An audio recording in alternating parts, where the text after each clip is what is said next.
स्वागत है आत्मा की बात में, जहां हम जीवन के उन सवालों को खोजते हैं जो हमें हमारे असली मकसद तक ले जाते हैं। क्या आप जानते हैं हमारा जन्म क्यों हुआ? हम क्यों सांस ले रहे हैं? क्या सिर्फ जीने और खाने पीने के लिए, या फिर इस जिंदगी का कोई और गहरा उद्देश्य है? जब हम जन्म लेते हैं तो हमें बस एक ही स्वाभाविक प्रवृत्ति दी जाती है, सरवाइव करना, यानी जिंदा रहना। लेकिन क्या इंसान का जीवन सिर्फ जिंदा रहने के लिए है? अगर ऐसा होता तो हम और जानवरों में क्या फर्क होता? जानवर खाना खाते हैं, सोते हैं, डर से भागते हैं, प्रजनन करते हैं और फिर मर जाते हैं। अगर हम भी यही कर रहे हैं तो क्या हमने अपने मानव होने का असली मतलब खो दिया है? दोस्तों, जिंदगी का असली उद्देश्य सिर्फ सरवाइव करना नहीं है, बल्कि खुद को पहचानना है, अपने अंदर उस सत्य को ढूंढना है जो समय, मृत्यु और दुनिया के नियमों से परे है। लेकिन आज के इस दौर में हम सोशल मीडिया, करियर और पैसों की दौड़ में इतना खो गए हैं कि हम भूल गए हैं हम कौन हैं। सोशल मीडिया पर लाइक्स और फॉलोअर्स के पीछे भागते हुए क्या हम असली सुख पा रहे हैं या सिर्फ एक भ्रम में जी रहे हैं? आज का तनाव, चिंता और डिप्रेशन हमें बताता है कि जीवन सिर्फ बाहर की चीजों से नहीं चलता। आइए इसे समझने के लिए सुनते हैं रवि की कहानी। रवि एक युवा था जो एक छोटे से गांव में रहता था। उसका सपना था बड़ा आदमी बनना। दिन रात मेहनत करके उसने धन, नाम और शोहरत सब कमाया। लेकिन एक दिन जब उसका सबसे करीबी दोस्त बीमारी से चल बसा, रवि के मन में सवाल उठा, ये सब क्यों? क्या यही जीवन है? वह रातों को सो नहीं पाता था। उसका मन खालीपन से भर गया था। उसे लगता था कि सारी मेहनत व्यर्थ हो गई। एक दिन जंगल में भटकते हुए उसे एक बूढ़ा संत मिला। रवि ने अपनी व्यथा सुनाई। संत ने मुस्कुराकर पूछा, बेटा, तुझे लगता है सुख बाहर की चीजों में है या तेरे भीतर? रवि ने कहा, संत जी, मैंने तो बाहर की दुनिया में सब कुछ पा लिया, लेकिन शांति नहीं मिली।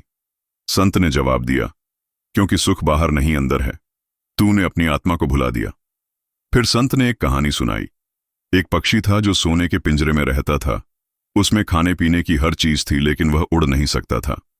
एक दिन पिंजरा खुल गया और पक्षी आकाश में उड़ गया। उसे समझ आया कि असली सुख सरवाइव करने में नहीं, बल्कि मुक्त होने में है। रवि ने संत की बात मानी।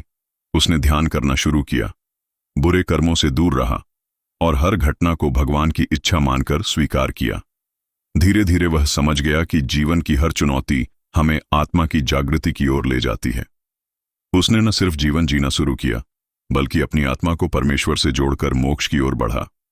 यह कहानी हमें सिखाती है कि बिना आत्मचिंतन के जीवन व्यर्थ है। अब सुनिए एक और छोटी लेकिन प्रेरक कहानी जो हमें और गहराई देगी। कबीरदास जी की तरह एक साधारण बुनकर थे, लेकिन उन्होंने जीवन को सत्य की खोज में लगा दिया। वे कहते थे, कबीर तन लागा भगवान की। जैसे सुई का धागा उनकी कविताएं बताती हैं कि जीवन का असली मतलब है भगवान से जुड़ना, ना कि दुनिया की माया में फंसना। कबीर जी ने कभी अमीरी या शोहरत नहीं चाही। उन्होंने सिर्फ आत्मा की शुद्धि पर ध्यान दिया। उनकी तरह हमें भी अपने कर्मों को नेक बनाना चाहिए। जिंदगी एक किताब है और हर दिन एक नया पन्ना। आप इस पन्ने पर क्या लिखना चाहेंगे? लालच की कहानी या प्रेम और सत्य की? हमारा अंतिम लक्ष्य है अपनी आत्मा को उस परम सत्य परमेश्वर, या आप चाहें तो उसे ब्रह्म कहें, उससे जोड़ना। क्योंकि शरीर नाशवान है, लेकिन आत्मा अमर है और यह जीवन उस यात्रा का अवसर है। ध्यान दीजिए, पैसा, नाम, शोहरत, ये सब एक दिन मिट जाएगा। आपके पास लाखों रुपए हों या कुछ भी ना हो, मृत्यु के क्षण में ये सब आपके साथ नहीं जाएगा। सिर्फ 3 चीजें साथ जाएंगी, आपके कर्म, आपकी आत्मा की पवित्रता और परमेश्वर से आपका संबंध। इसलिए बुरे विचारों को दूर रखें, क्योंकि वे आत्मा को दूषित करते हैं। इसके बजाय प्रार्थना, ध्यान और नेक कार्यों से खुद को मजबूत बनाएं। याद रखें, जीवन की हर सांस एक अवसर है, न सिर्फ जीने का, बल्कि ऊंचा उठने का। तो इंसान का अंतिम लक्ष्य क्या है? अपने अस्तित्व को समझना, अपने भीतर छिपे ईश्वर को पहचानना और मुक्त होना। इसी को मोक्ष कहते हैं। मोक्ष यानी वह आजादी जहां आपका मन डर, लालच और दुख से मुक्त हो जाए, जहां जन्म और मृत्यु का चक्र समाप्त हो जाता है। इस यात्रा में हमें धैर्य रखना है, क्योंकि हर गिरावट हमें मजबूत बनाती है और हर सफलता हमें विनम्र। दोस्तों, आप में से कितने लोग रात को सोते वक्त सोचते हैं कि आपकी जिंदगी का असली मकसद क्या है?